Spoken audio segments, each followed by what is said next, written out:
on Salvage Hunters. That is beautiful. Very nice. On a mission to buy high-end items, Drew gets down to some expensive monkey business. Have you got any more? This is my entire monkey department. Inventory. Invited into a country house, the boys discover an antique dealer's dream interior. I'll buy that, I'll buy that, I'll buy that, I'll buy that. And in the Duke of Wellington's former basement in Hastings, Drew comes up against veteran dealer battle tactics. 200 quid. Look at that. That's a well-practiced. You honestly. Drew Pritchard is one of Britain's leading decorative salvage dealers. Whoa, this is great. What a wonderful house. He's on a hunt for weird and wonderful objects. I'm like that. Oh, it's a stonker and it's really beautiful. It's a brilliant piece of engineering. In his search for treasure, Wow, it's hot in here. Oh, now you're talking. he bargains hard. 200 quid. I've got to ask. And there's nothing he won't buy. Sold. With help from Rebecca The money's in that one. Absolutely. Well, I never. and a team of renovators, Can see some gold. he transforms thousands of items, from junk to gems.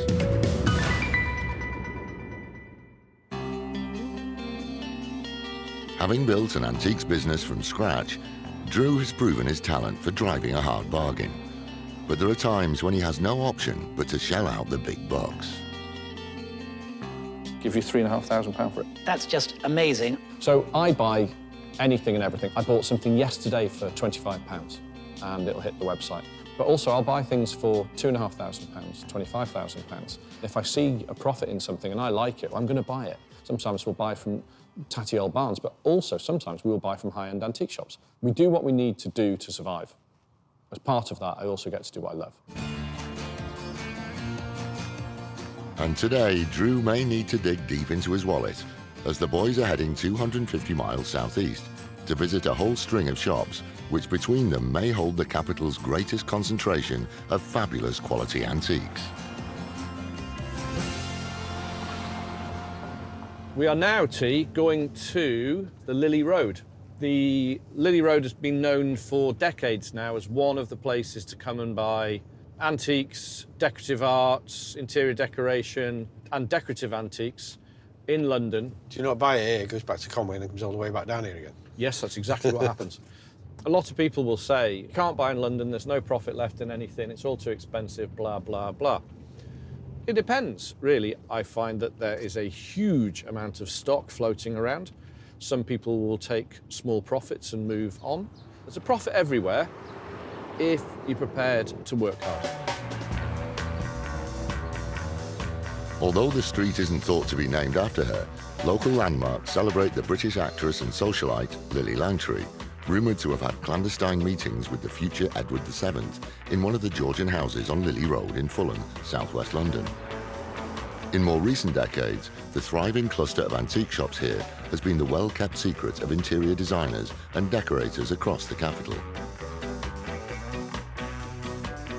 And today, Drew and T's first stop here features VIP access to the pristine collection of a new kid on the block.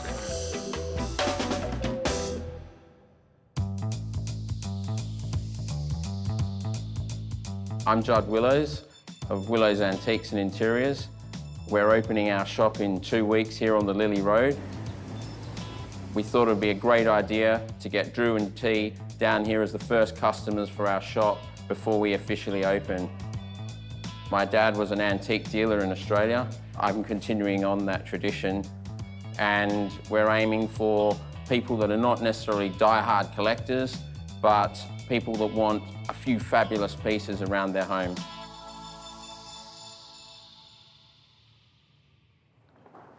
Hello. Hello, hi. How you doing, mate? Welcome to Willows Antiques and Interiors. This looks great. Now, you haven't opened yet. You're the first 2 customers here. So where were you trading before this? I've been trading all the antique fairs up in the, the regular fairs, Newark, Ardingly. You've been to many of those before. And this is the first time I've opened a shop. This is your first shop? First shop, yes. Very, very good. This is impressive. Wow. Willow's Antiques and Interiors, first people through the door. It's not often you're able to walk into a shop and just go, yes, yes, yes, yes, yes. And mentally, my brain's just going, I want that, I want that, I want that. This is great. Gate pier. I'm really attracted to that. What are you asking for that piece? That's $950. And these ones here? These pair of lions, they are $900. Can I get one down? Yes, grab one. 900. So you're asking $1,850 for the pair. This beautifully weather-worn stone hound might have decorated a late Victorian gate pillar or driveway. The 19th century Italian lion candle sconces still have their original painted tin or tollware fixtures. Because they'll be snapped up by designers doing high-end renovations, between them, these highly unusual pieces could be worth around £2,400. 1850. If I took that pair and this, can you do 1600? I can't What get can you that do? low. I can only do, I could do 1800 for the two. There's not much leeway. I'm giving you good trade prices. 1800 for these and the deal. Thank you. Yeah, let's have them. The head there is worth to me 12 to 1300 easily as a retail. The same on the pair of candle sconces. I'm making money. I'm making money. I'm buying both. This is sort of New York standard gallery. It's really incredible. We'll come through to our back area here. Wow. Pieces. Lovely. Is this original? This is an unusual monkey, probably Italian, either Venetian or around about 1900. How much is it? That is $450. Righto. Don't go anywhere. I really like him. I know you like having a sneak peek in the basement. Yes, I do. Let's do that, yeah. It just goes on and on. There's so many things here. Getting prices, they're in the hundreds. This is great. I'm looking at all of these things. Then Judd says, come and have a look downstairs, there's more. Don't go too far. What are you asking for that? I can do that for $1,600. Righto. It's not often I look at something without knowing the price and go, I'm taking it home. There is a large bronze bowl down there with these multiple elephant upper body and head moving around the whole body of the vase. Meiji period, late Meiji period, which it sort of equates to our Victorian period, so it's late 19th century, early 20th century. Just fabulous. Man, you've got great things. Hang on, that's another monkey. This is the pair to the man upstairs, but he's got a head problem, so he's down here. How much is the damaged one? You can have the damaged one for $250. Righto. These aren't copy monkeys, are they, by any chance? I don't think they are copy monkeys. I've never, ever seen them before. We continue on. There is, to my surprise, another monkey. Matching one to it, but slightly damaged. And honestly, a little alarm bell went off in my head, as it would do as a dealer, because you don't expect to find one, but to find two is extraordinary. But I'm looking at them and they seem right. They look right to me. You buy really good things. You could charge more for your things, but you want to turn them over, don't you? Well, I want to sell things, and, you know, as I say, we're starting off, so we want to encourage people in. Is that another monkey? This is another monkey. Hang on a second. What's going on with all these monkeys? Are they breeding?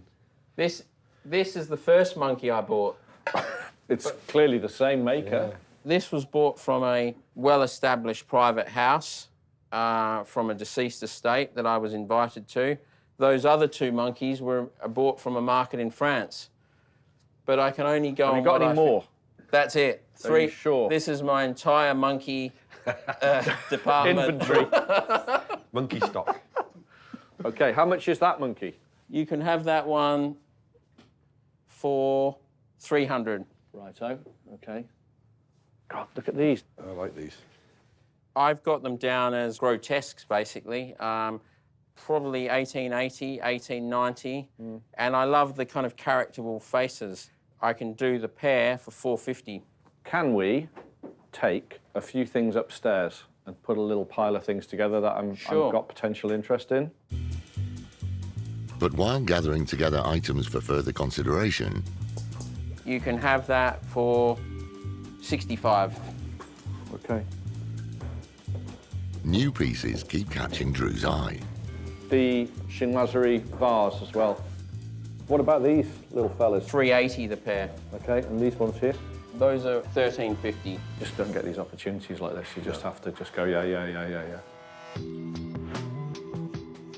These three 19th century carved timber monkeys, each in flamboyant gesso-painted costume with original glass eyes, could together be worth around £2,500 to Drew's high-end interior design customers.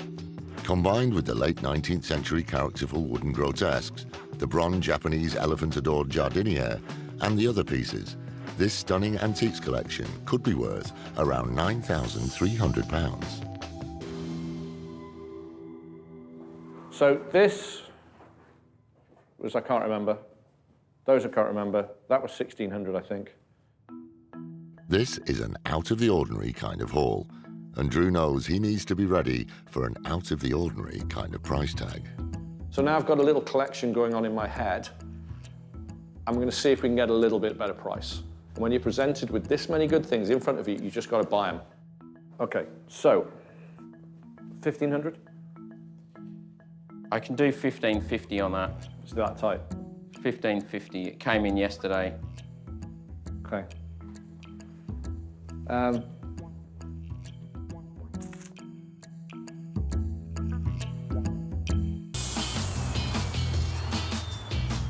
The boys have headed south to trawl antique shops on London's famous Lily Road. And at their first stop, Drew's been blown away by what's on offer. This is sort of New York standard gallery. It's really incredible.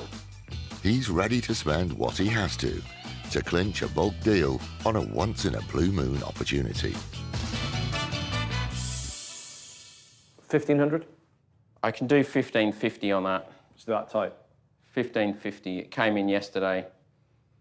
Okay.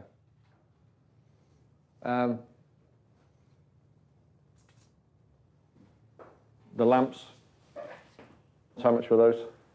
The best price I can do on those pair is 1250. And the front ones? I could do those smaller ones for 350. Okay.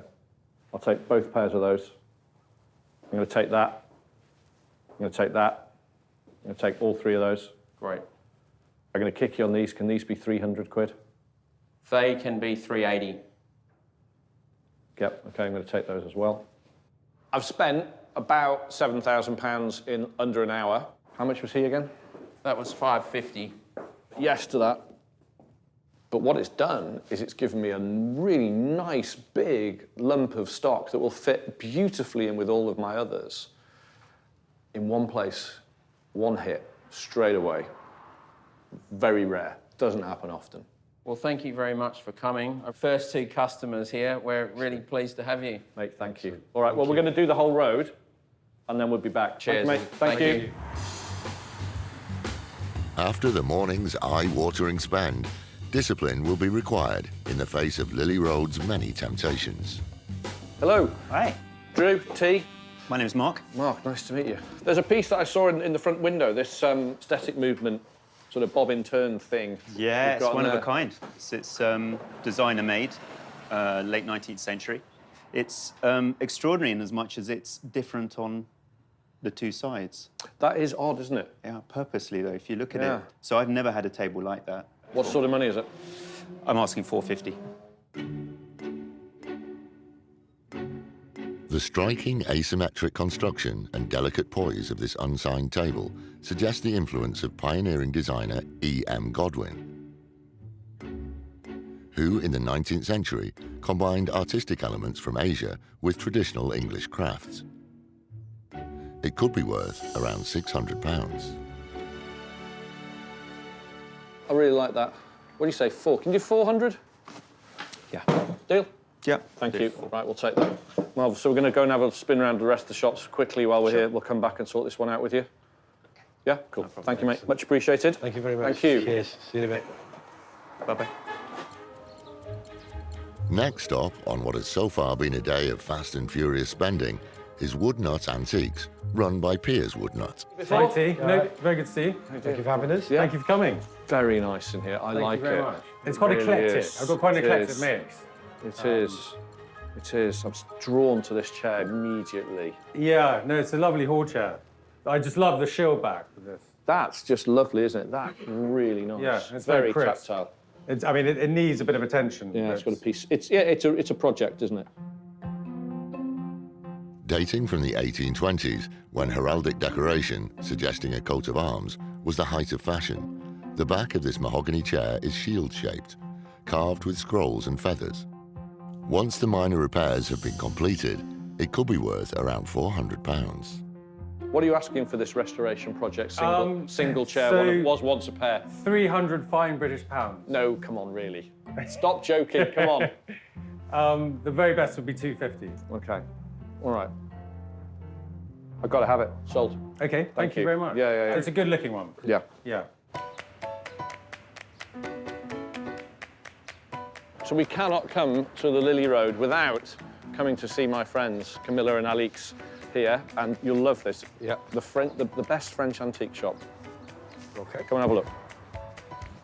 Hello. Hey. How you doing? Hi. How nice is this? It's lovely, all right? Breathe that in. Isn't this lovely? Yeah. We're having a bit of a tour of the road. Tell you what, I do love that little red and white bowl there in there. What's that about? Is that a little finger bowl? This is Uzbekistani, 70s. And there's a couple, and there's actually... And they have that kind of original, like the flame, which is 18th century, but 70s design, which never really goes out of fashion or super modern.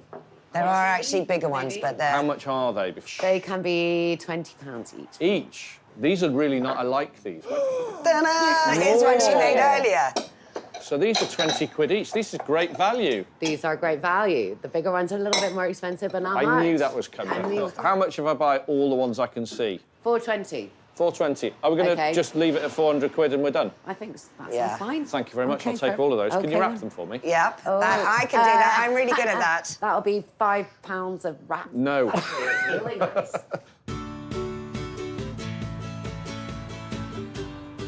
Today we've been wandering around the Lily Road and it's everything I hoped it would be. We've had a fun, interesting day. We've bought remarkably well. You can come here and kit out an entire house. You could do a country house. You could do a modern apartment. You can go and do a boathouse. Whatever you want, it's here. You can just travel to one road and do your entire flat, and you get to meet all these wonderful dealers too.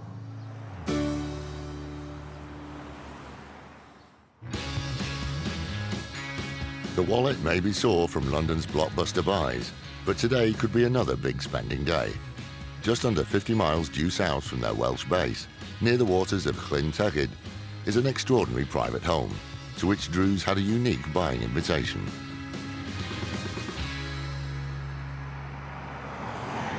Okay, so today, T, we're off to see a lovely lady called Sarah in a house called Croggin. So, large 19th century house. Right. With much earlier bones. And they do fishing parties there, clay pigeon shooting. You can have it for weddings, but I think it's way more than your average country house. And of course, as we're in Wales, glorious sunshine. Obviously, never rains, always beautiful.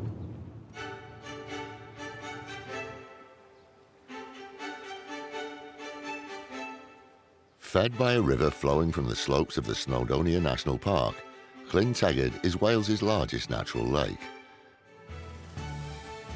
Tucked away in the surrounding landscape, the country house at Croggin Estate has origins which can be traced back to at least the 1380s. And for 160 years, it's been owned by 5 generations of Sarah Robertson's family.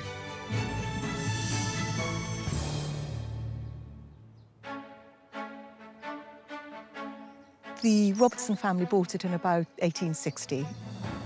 We moved down in 2004. We work hard to live here. We do all sorts of events here, and our children over there, they come home sometimes, and I say, sorry, your bedroom's sold for the night. So they understand that. They realise that to keep a place like this up, it's got to be used and make it work. The interior is just lovely. Even though it's a very big house, it's just cosy. And I guess that's because the house is so old. The front part was built in 1380, thereabouts. And so I think things weren't big and grand in those days. In terms of furnishings, I think we just accumulated an awful lot of things from parents, grandparents, dying, being left stuff. But there are certainly a lot of things that could go if Drew liked them. So I'm just looking forward to meeting Drew and to finding out what he has to say. It's an adventure. That is beautiful. Wow. Morning. Hello, Drew. How you doing? Welcome, welcome, Hi, I'm welcome. T. Hi, You right? T. Nice to meet you. What a place. Oh, my word. We're very lucky. Wow. This is incredible. It's stunning, isn't it? Incredible. I want to spend 2 hours talking about the front of the house. Have we got time? No, we haven't got time. Shall we go and have a look inside? Yep. Thank you. Come along in. Oh, oh, oh, yes, lots of lovely things. Wow, that is an absolute gem. That's had nothing done to it in over 250 years. It's had not a jot that's been done to that. It's North Walian. It's absolutely beautiful. Thank you. Very nice. So I will live with it for the rest of my life. Gem, don't let anybody touch it. We've got that far. What's that, no. 5 foot? Yes. These are great. Where did you get these from? These came from my husband's great-great-grandfather, built Henry Robertson, who was an engineer Yeah. back in the 80s. He was invited down from Glasgow to industrialise northeast Wales. Today we are in North Wales, a fabulous country house called Croggan. What a house it is. You've got country furniture, you've got extremely grand formal furniture, and you've got usable cast 19th century furniture as well, all in one place. You can't make this up. It just happens over time. And that's exactly what that hallway is. It's a time capsule of a country house. And then you've got this, which you can see this club fender here. That's all okay. This. Do you like that? Oh, dead on. Can I pull this out of Yeah, the way? of course you can. Yeah, that's a Look at that. Irish thing. Look at that. You know, it's, to me, Yeah. I'm really excited by this. Are you? I really am. The fender, it's exactly the sort of thing I'm looking for. This sets a mood. It looks like it's been in a house 150 years, because it has. It's just right. Standing on a pressed tin base with fire tool holders on both sides, this English fender is made from bronze, which would have gleamed in the firelight in the 1870s when it was cast. 150 years later, it's tarnished almost to black, but the structure remains pristine, showing the quality of the workmanship. It could be worth around £2,000.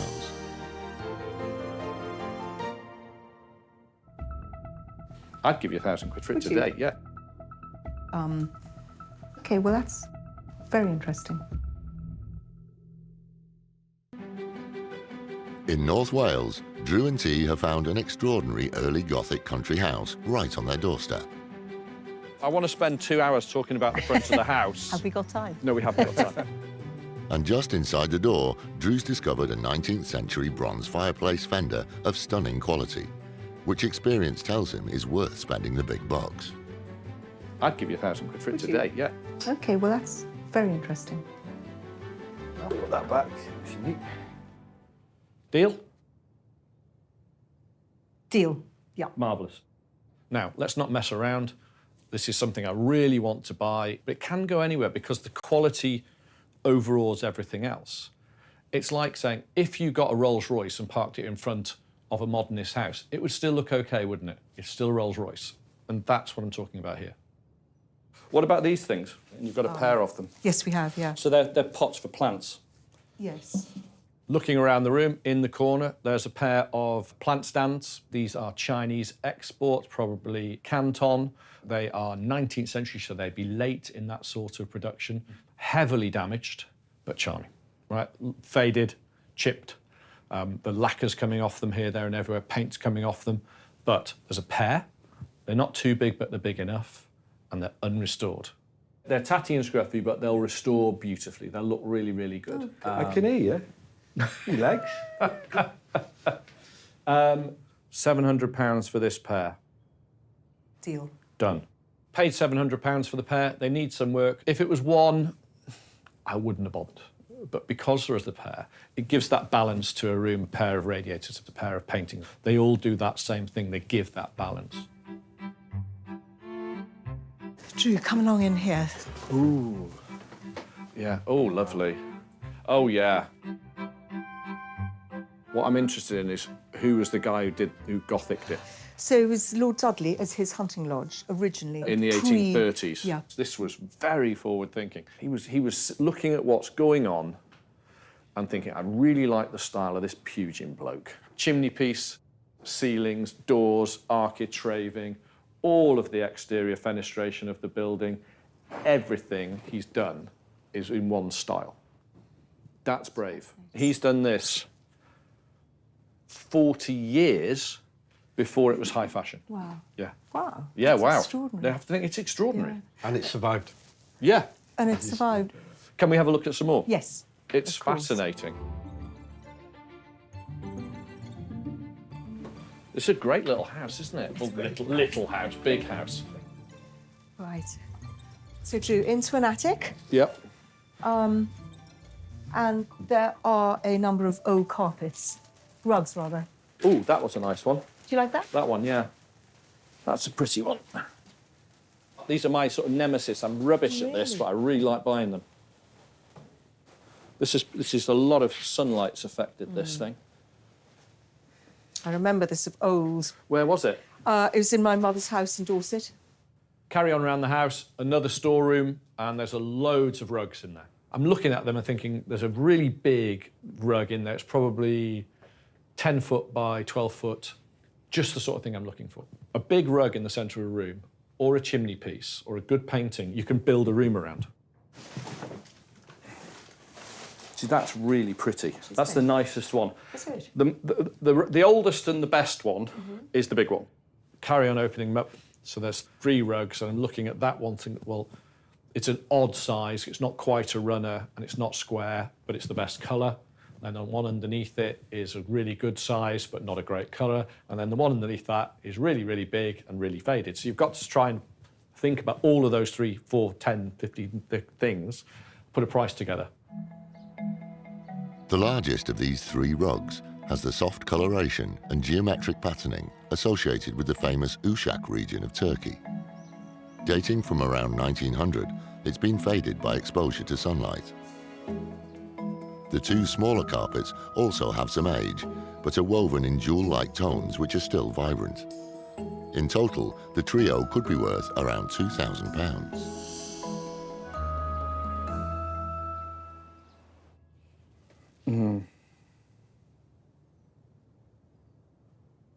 £1,000 for the 3.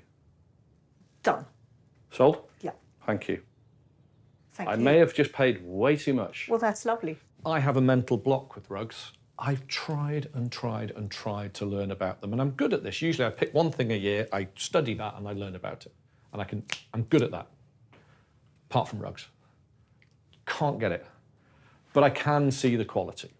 That's the one thing I do understand above everything else. I can see the quality and I can see it in a room.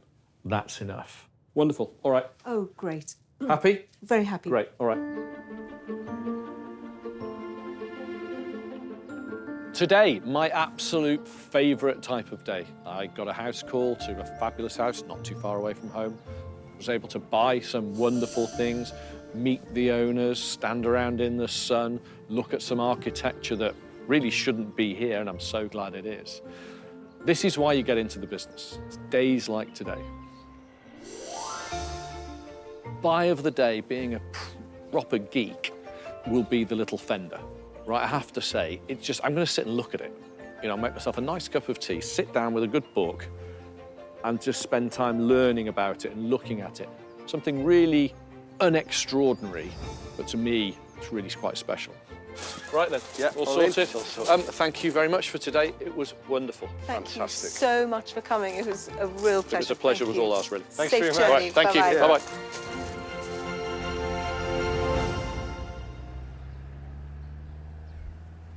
Well, there you go. Well, that was a very, very nice day. What a beautiful house. In many, many ways. Many ways. No, it's great. I'm just so pleased with everything I bought. So that was working today. Was it? Well, yeah. We've been working in a beautiful house, in beautiful surroundings, buying beautiful things. After 2 days of stocking up on much-needed but expensive goodies, Drew needs to top up with pieces which are easier on the wallet. So the boys are heading 320 miles southeast to Hastings, to a giant venue they suspect could be the trove of tiny treasures they're looking for. Today we're off to meet Clive at Hastings Antiques Warehouse in Hastings Old Town. And you know there are 20, 30 or more antique shops and junk shops and God knows what else in Hastings, but we've never been to this one, so we'll go and have a look. The Norman Conquest is not the only historic moment in which the modern seaside resort of Hastings has played its part. After 2 14th century sackings by the French, the 18th century Napoleonic threat was countered by setting up a garrison here, under the command of none other than the Duke of Wellington himself. Today, that garrison has been turned into a giant antique centre, where objects of all ages and unlikely histories are clustered under one roof. And these days, the man overseeing nearly 18 other dealers is veteran dealer Clive Attrell.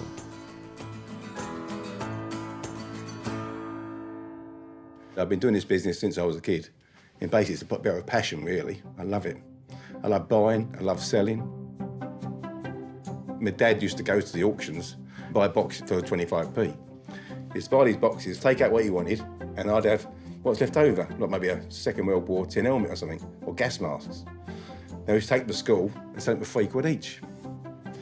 So it was good profit, from 25p to £3. So it's in your blood, I think. I'm looking forward to seeing Drew and T. I've never met the chappie, so we get on. Could be his new business partner. Hello. All right, Drew. Clive. Yeah, nice How to meet doing? you, sir. Nice Very to good. meet you. How are you? How Very are good you? indeed, yeah. Good, like nice hat. Twins. Separated at birth. Right. Yeah. So, I mean, what have you got here? You got how many floors? We got 4 floors. Yeah. 18 different dealers, all selling different stuff from sort of like £5 to £500. Yeah. Been going for about 20 years. 20 years here? Yeah. Oh, well, Yeah. happy days, happy days. First impression, walking through the door, it's exactly the sort of place I like. It's random. I think that's probably the best way to describe it. It's a bit of everything. New, old, reclaimed, salvage, 18th century, 19th century, 20th century, 21st century, you name it, it's in here. It's just the sort of place you find things. So I do like these pictures on the back here. Yeah. Can we have a look? Can we get them out? You can do, definitely. Oh, it's heavy, this thing. Do you want them all up? They're interesting, aren't they? Punishment, is it? Punishments, yeah. In the right place, I think. Something like that. Look, chain on that one there. Yeah. Look at that little fella there. I'm not saying anything, Clive, but he does bear a striking resemblance to somebody stood next to me. I thought I was taller than you. Look, he does. Look, he does. Yeah. It's just the subject matter is particularly good, isn't it? Yeah, I think it's, in this day and age, on the internet, people like this sort of stuff. People love hurting each other, don't they? They love all this talk, And they pay for it sometimes. I know. As I walk in, I sort of spot something on my right immediately. It's a set of 6. That's number 1, tick, even number for decoration on a wall. Lovely. Original frames, tick. Nice, big, thick, chunky glass with loads of marks on it as well. And the colour is still very, very vibrant. All of those things are ticks. All of them are like positives, but then the subject matter, imprisonment, people love that stuff. These characterful watercolours are painted on thin slices of pith from the stem of a shrub commonly known as the rice paper plant. Among 19th century European travellers, pictures depicting scenes from Chinese life were popular souvenirs. And this set focuses on forms of corporal punishment from earlier centuries, including the crushing of bones in the feet and a yoke similar to the European stocks. This set could be worth around £800. What do you want for them? You got 3 not. You make me an offer. I'm easy going. How many have we got? 1, 2, 3, 4, 6. 6. 200 quid.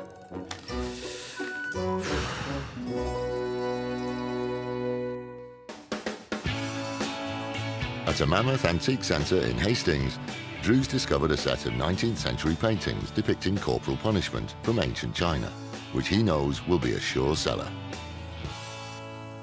What do you want for them? You got 3 not. You make me an offer. I'm easy going. How many have we got? 1, 2, 3, 4, 6. 6. 200 quid. That's a well-practiced, though.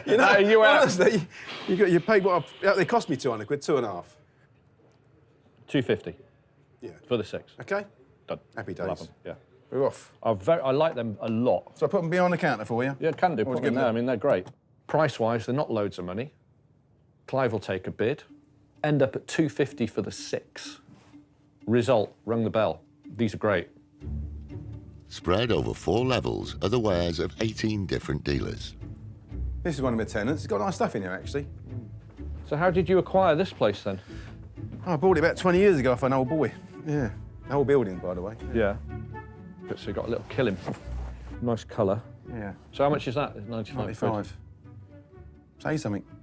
50? No, she won't do that, no. No 70 quid.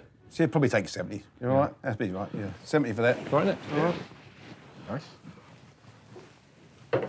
Check for holes and stains and this, that and the other. That has got almost no age to it, but it's very decorative. Yeah. Yep, lovely, we'll have that. There's some rugs here, and one of my particular favourites is a killing.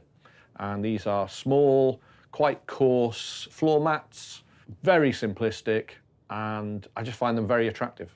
£70 all in, paid for.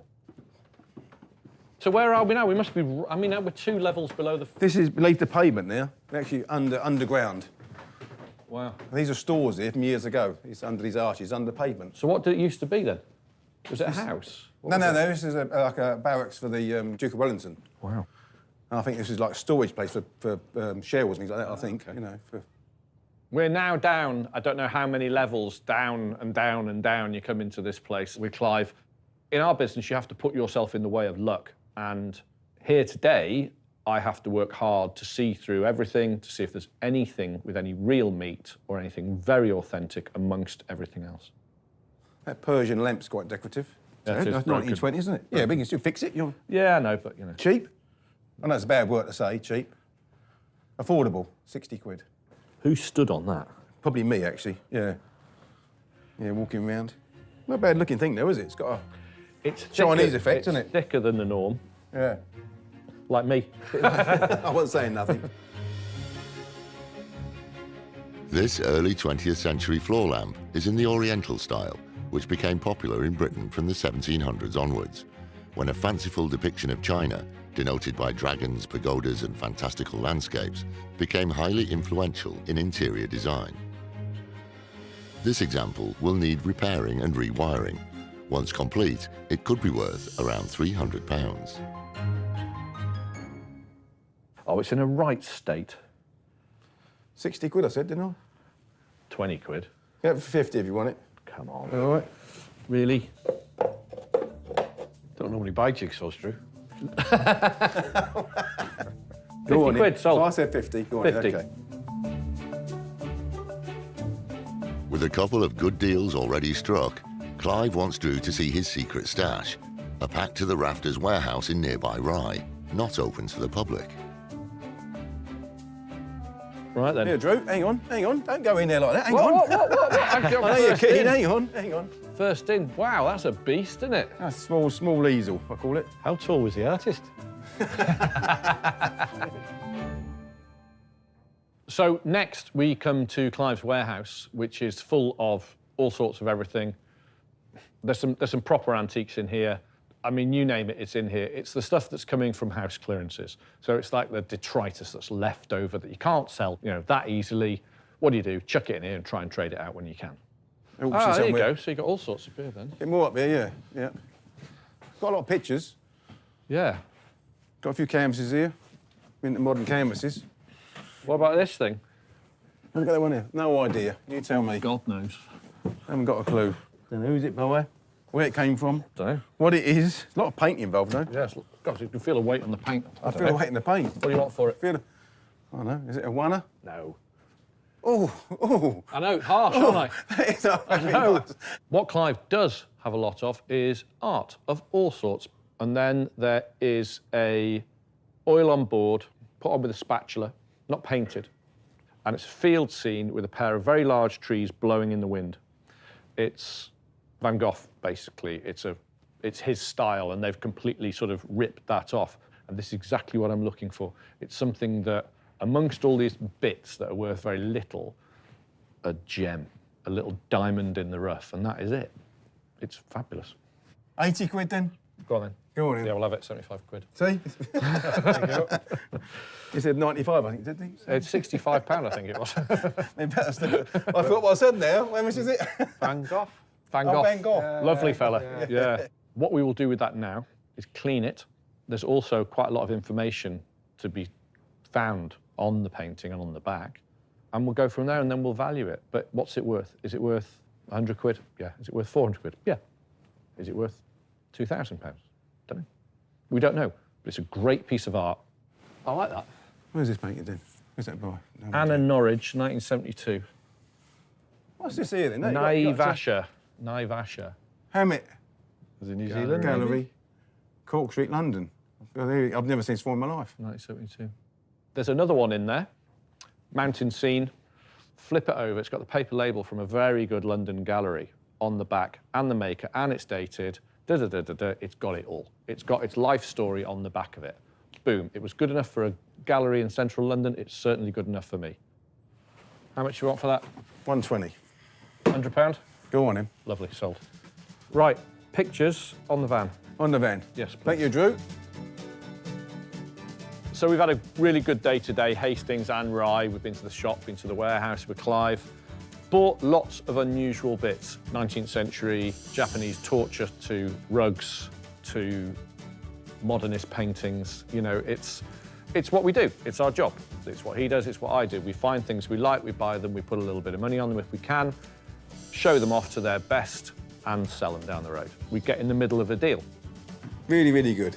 Yeah, I've enjoyed Drew's company today and loads of fun. Both got a similar idea about how the business works. Both been in it sort of like 30 or 40 years since kids. Been a bit of a sparring match today in a bit of a way, but I think he's won. Good fun with Clive. Good fun. Good to see his warehouse. I think buy of the day for me, there's two of them. Those little Eastern paintings of torturing, I think they're very, very saleable. Top-notch day. Excellent. Good fun. Lower cost bargain items, like those from Hastings, are just as important to Drew's business as the higher end pieces collected earlier in the week. If I go to a house clearance warehouse, I'm probably not going to spend tens of thousands of pounds. But if I'm going to put myself in the environment of buying from, you know, the Lily Road or any sort of higher end antiques environment, I'm going to spend more money. But the potential for a bit more profit is there. You know, I've got customers all over the world, as is every antique dealer on the entire planet now has the same as I do. So I'm just making the most of the opportunities put in front of us. It's called dealing.